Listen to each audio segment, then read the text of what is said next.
देखो ना माँ, मेरी किताबें किसने फाड़ दी। बस बहुत हो गई पढ़ाई, मैंने फाड़ी है। अगले हफ्ते ब्याह है तेरा, सेठ के बेटे राम के साथ जाके ब्याह की तैयारी कर ले। क्या? देखो ना माँ, पापा क्या कह रहे हैं। मुझे अभी शादी नहीं करनी, मुझे पढ़ना है। पढ़ लिख कर कल्पना चावला की तरह चांद पर जाना है। देख बेटा, तेरे पापा ने जो कह दिया सो कह दिया, अब ज्यादा जिद मत कर। मुझे अभी शादी नहीं करनी, मेरी उम्र तो अभी 12 बरस की है और वो लड़का मुझसे दुगनी उम्र का है और नशा करता है। मुझसे इतना दुख बर्दाश्त नहीं होगा। तो ऐसे आनंदी की शादी हो जाती है और शादी के कुछ दिन बाद देखो ना डॉक्टर, मेरे बेटे को क्या हो गया। माफ करिए ना आंटी, आपके बेटे की मृत्यु हो गई। ज्यादा धूम्रपान और नशा करने की वजह से इनकी मृत्यु हो गई, हम इन्हें बचा नहीं पाए।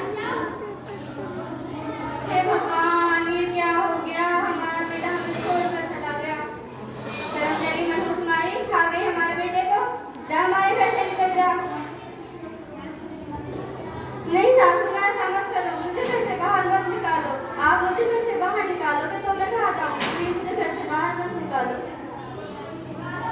मम्मी पापा, दरवाजा खोलिए। अरे बेटा, तू यहाँ पर क्यों आई और तू इतनी दुखी क्यों है।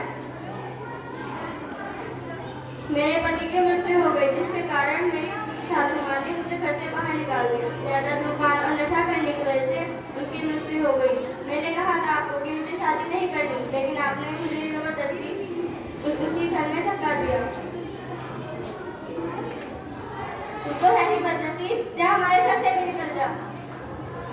नहीं सासू, नहीं मम्मी पापा, ऐसा मत करो, मुझे प्लीज घर से बाहर मत निकालो। आप ही मुझे घर से बाहर निकालोगे तो मैं कहाँ जाऊँगी। प्लीज मुझे घर से बाहर मत निकालो। एक काम करती हूँ, एनजीओ वाली दीदी को फोन लगाती हूँ, शायद वो मेरी मदद करेगी। हेलो एनजीओ वाली दीदी, आप कहाँ पे हो। मुझे मेरे घर वालों ने बाहर निकाल दिया, अब मैं कहाँ पर जाऊँ। रुको बेटा, रिलैक्स करो। रुको बेटा, रिलैक्स करो। पहले मुझे ये बताओ, आप कहाँ से बोल रहे हो। मैं पास के पीसीओ से बोल रही हूँ। मैं अभी आती हूँ। एनजीओ वाली दीदी, मुझे मेरे घर वालों ने बाहर निकाल दिया, अब मैं कहाँ जाऊँगी। रुको बेटा, रिलैक्स करो, मैं आपकी मदद करूँगी। आंटी, दरवाजा खोलिए।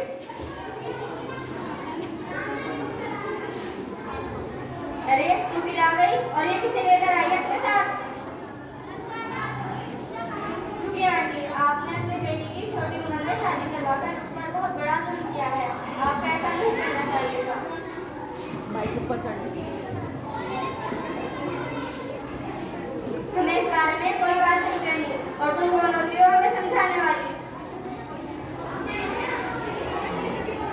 अरे रुकिए आंटी, आप घबराओ मत, मैं आपकी मदद करूँगी।